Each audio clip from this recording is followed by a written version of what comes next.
Now for an update on the V8 Grand Cherokee swap.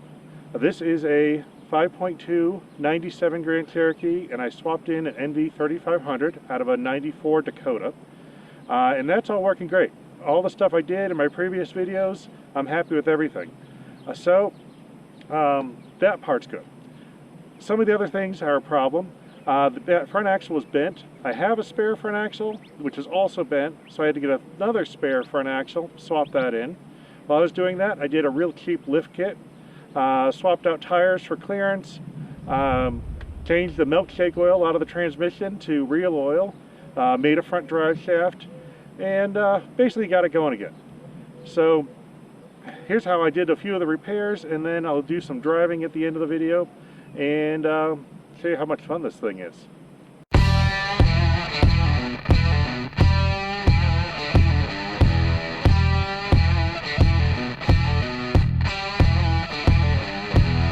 I bought this thing at an auction, and it was hitting the front. I knew the front axle was bent, so I knew I was going to have to replace that. But buying things at an auction, sometimes you never know what you're going to get or what they were thinking. So now here I have the original axle, the obligatory nail for a cotter pin replacement. I'm okay with that. Here I was following the wires. That is the wheel speed sensor stuffed in the chassis. So for some reason someone decided it was a good idea to take a wheel sensor and remove it from the axle that has the hole to mount it and stuff it in the body because they like the warning light. I don't know. Anyway, further on this axle, you can see there are fancy polyurethane bushings on the sway bar.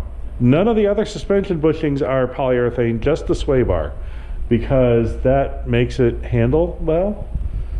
Now, going a little further,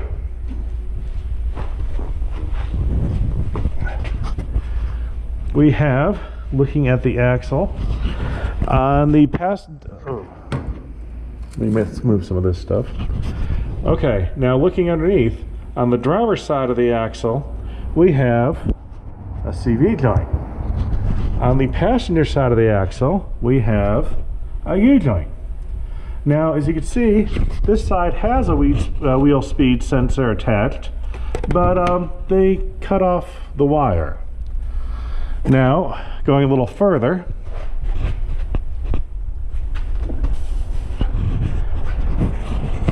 now to the passenger side of the axle, this is the one with the U-joint side, not the CV joint side.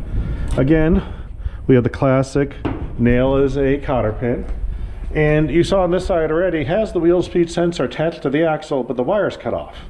But then, back in the frame, we have another wheel speed sensor. So, what were they thinking?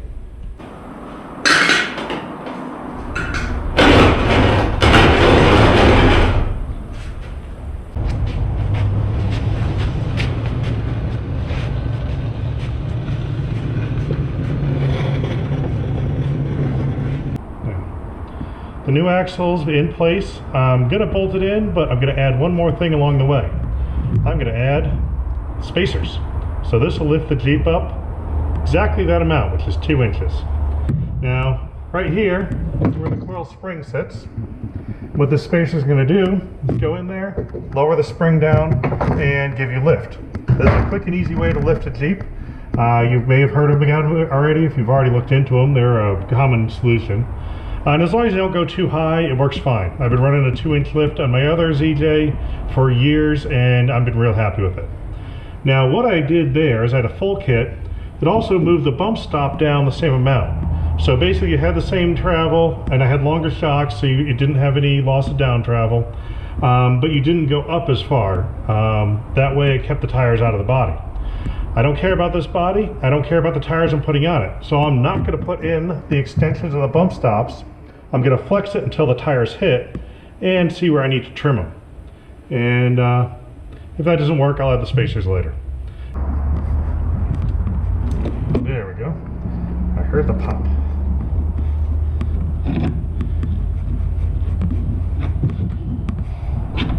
All right.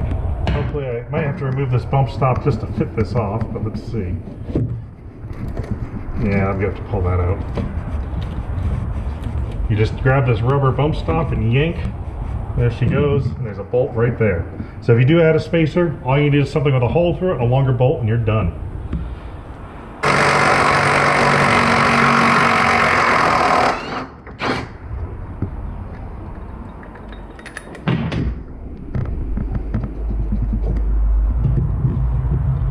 Hop on the spacer here. Okay, looks like we need the two hammer technique.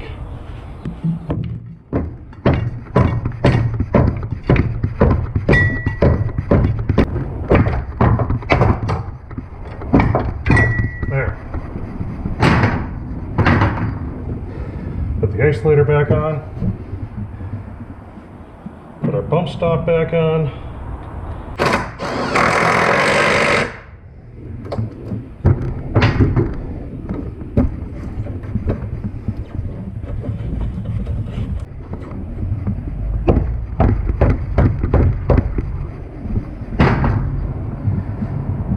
On goes the spring.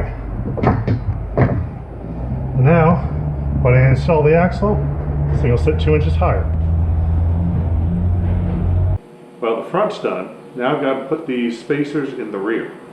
It was easy in the front because the whole axle was out, so I just put them in when I put the springs in. In the rear, I've got to make enough room to slide them in. Now what I've done is I've undone all the suspension bolts, so it's pretty flexy.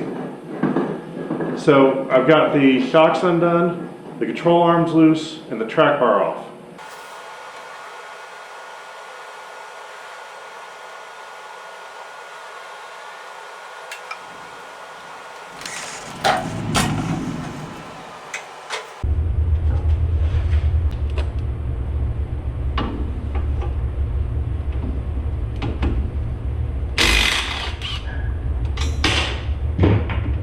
That's the spring clip that holds the coil spring on. And up she goes.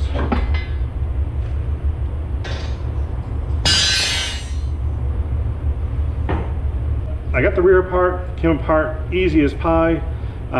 Could drop the spacer in real fast and easy, except the spring isolators no longer fit. The rear ones are apparently different size than the front ones. I don't know if I have the wrong spacer here, but I do have spare front isolators, so I'm going to pop those on. Now the springs are real tight fit there, so I'm going to get an old isolator that's a bit torn up, put the end of the coil spring there, pop that on. It should all go together fine. There is a metal insert in these things, so it will hold the structure anyway. Worst case scenario, I have a little squeaking. Alright, this is not lining up at all, which is not a good sign.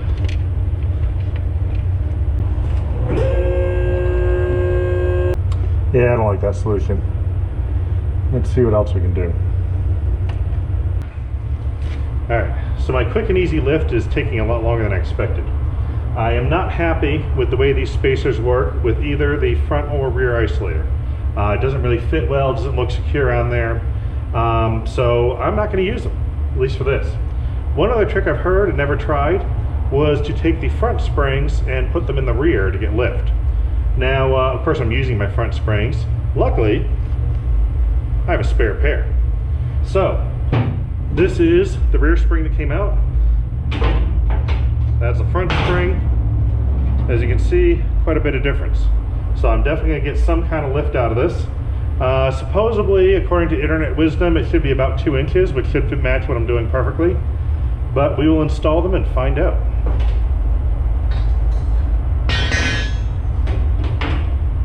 Now, there's a flat pinch seam here, which means you need to use the rear isolator to fit all the way up top there. And the rear isolator does fit on this spring, so far so good.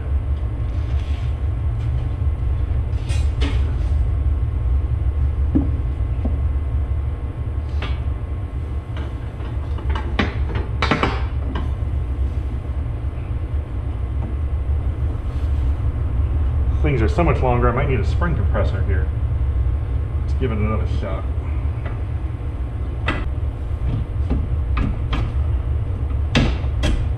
There we go. Alright, Now, it is definitely in there. So, pop the retaining clip back on, and button her up, see what happens. Okay, well, we've got the front springs installed in the rear, and sits a little high for my taste. But that's what I've got for now, so I think I'm going to go with it for a little while. There you can see the front, and there's the rear. Definitely got a bit of a rake to it. So, like I said, it's in there. I'm going to try it out as is, and then if I need to, I can always cut a coil off those rear springs, or the front springs that became the rear. That might be my final solution. But, you know, I might just do that now while I got everything apart. Should be a lot easier now, wouldn't it? Darn, I thought I'd be done. Well, I was about to cut down the rear springs to get this a little more level. Since I already had the tools out, I figured it was a good time to do it. Then I realized I have an opportunity here. This Jeep is going to be used for camping. Right now, empty is not the way I'm going to be driving it. I want stuff in the back. So, I want a rear rack. What I did is put on just a generic carrying rack and added 5 gallons of water, spare tire, 5 gallons of gas. Now, it doesn't sit half bad. I actually am kind of liking this at this point. Still a little high in the rear, but I haven't made the rack yet. So I'm going to leave this at the height it is now and build the rack first. And then I'll see if I need to cut down those rear springs. But putting weight behind the rear tires is going to push the rear end down and the front end up. Might be perfect as is. So that would be less work. I always like that. I don't have any drive shafts the right length. So rather than cut the car in half, I'm actually going to change the drive shaft length. Now the first thing we need is a nice straight line. So I happen to have this on wheels. I can just go down the drive shaft, make a straight line right down it. And that way, I need to get this topped right there. Now, having a line, what I'm going to do is I'm going to cut it here, line up those two edges, line up the weld seam, so my angle should be perfect. And we'll see how that works.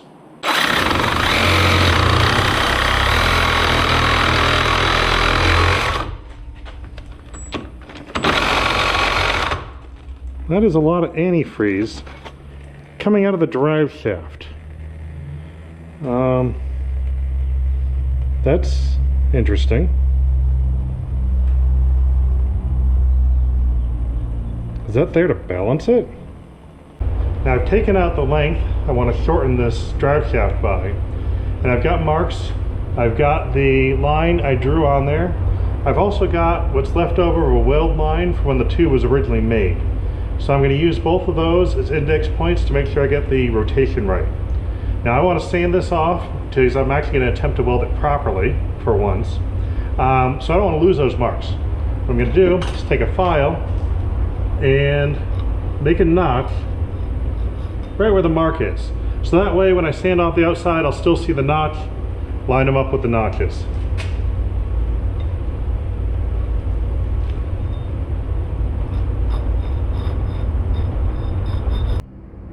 And what I have here is a piece of tubing that just fits over the outside of that tube with a tiny bit of clearance. Actually, it's going to end up being a press fit because tubes aren't quite round. And same wall thickness, so it'll be just as strong as the original one.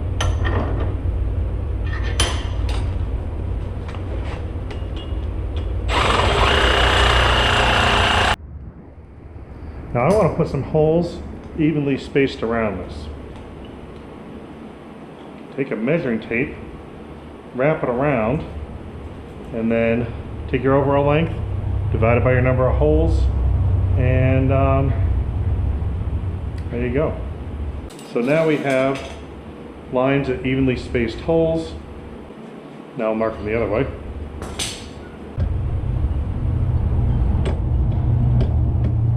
Perfect.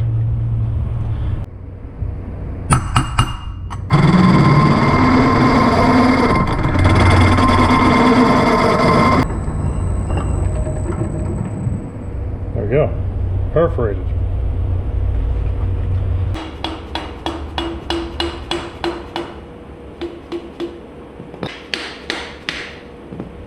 We got our notches lined up in a window on both sides. Now I'm going to test fit it before welding because I've learned this one the hard way. And there we go. Got a plunge here. Let's see what we got. The plunges out quite a bit more. So we got some room to work with. So that should be just about perfect. So let's make some sparks.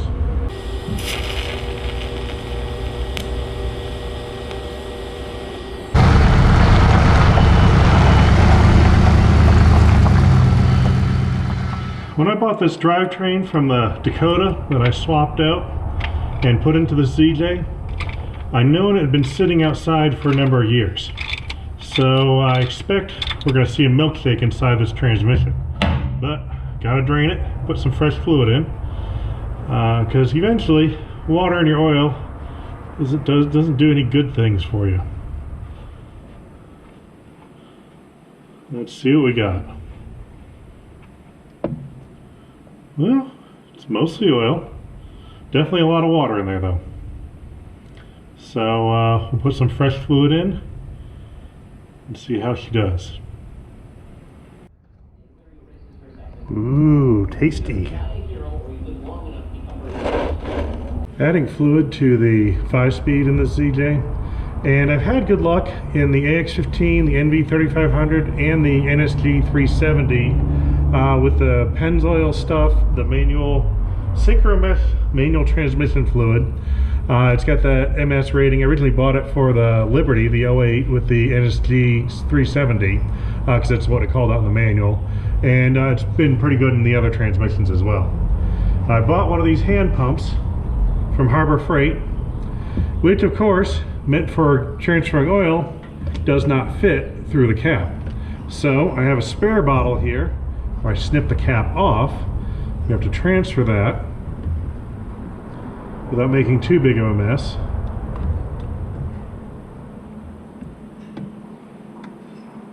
And you can see this stuff is a lot thinner than gear oil. And supposedly doesn't eat up the synchros. So far I've had good luck. And now we put the pump in here and get back to filling her up. I had a worn out set of BFGs on here for a while. They're on the stock rims, and I want to see about rubbing on the suspension or the body because I did not put the bump stop extensions on. So I wanted some more offset rims to see. Now I found someone who wanted to trade 5 of these rims for a set of stock ones. So I'm going to put these on there with the Adventuro tire on one side. I'm going to leave the stock rims on the other side. That way I can compare and see what rubs and what doesn't.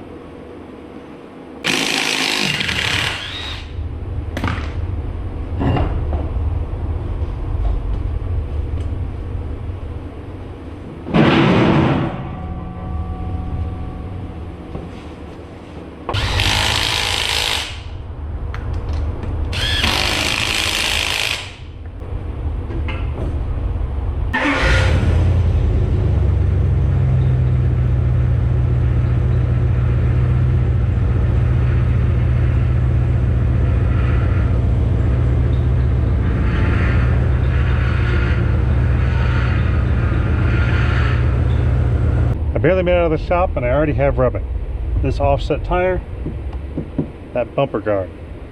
That looks totally useless to me, so we're going to do some clearancing.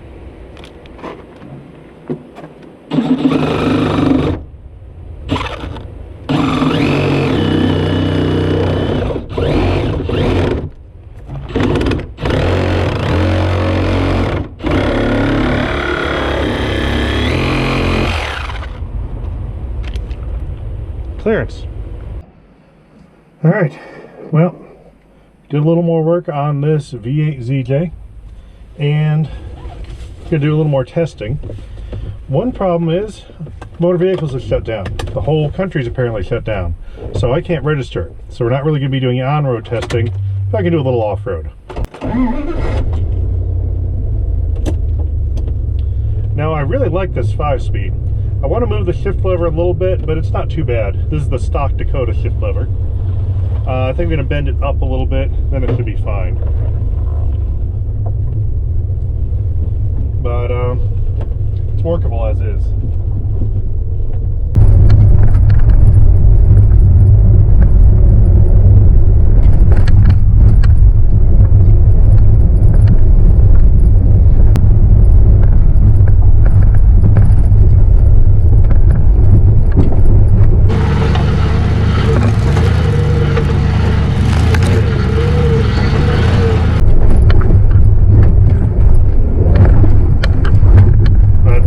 Traction, the handle nice,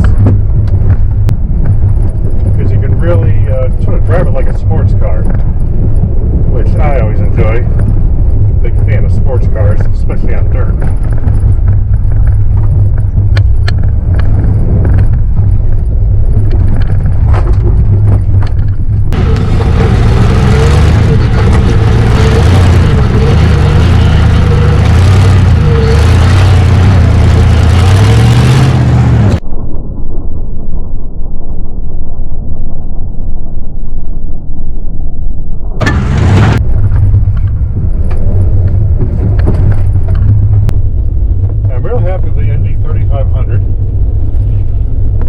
Out pretty well. It's a good all-around transmission.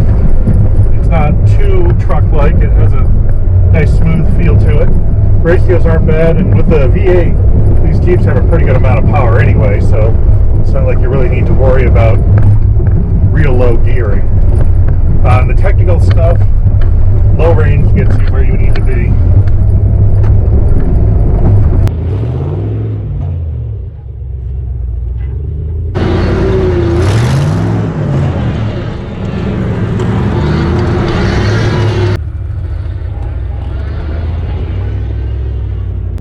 With the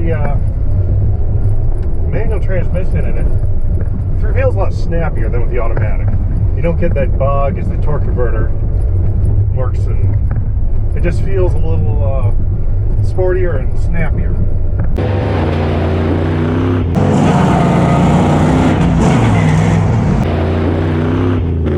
I got a little bit of soft sand here, so we'll play around a little. This Dakota transfer case shift lever works very nice. I've been happy with that. So it does feel better than the ZJ one, for what it's worth. The ZJ one would work, and how often do you shift the transfer case, but I like this one.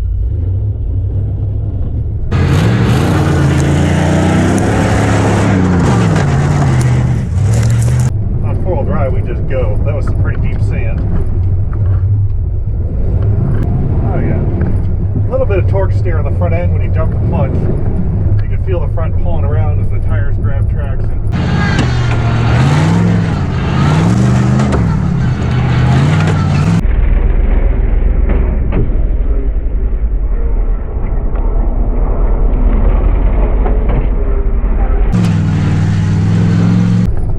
But it seems like it's a little more than the automatic. I don't necessarily mind it though. I like the V8.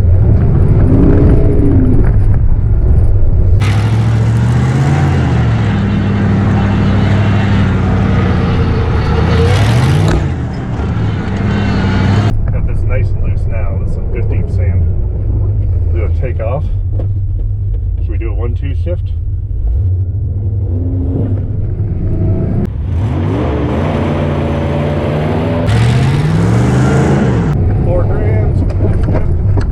Oh yeah.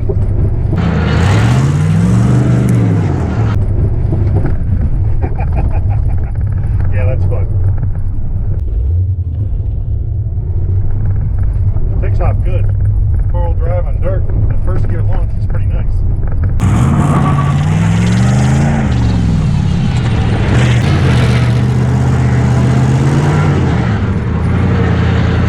That's about all I can do with it for now. When Motor Vehicles opens, I'm putting this on the road, and then I'll do some road testing for you. But I gotta wait for them to open the country back up. So anyway, for now, social distance off-roading. That'll be fun.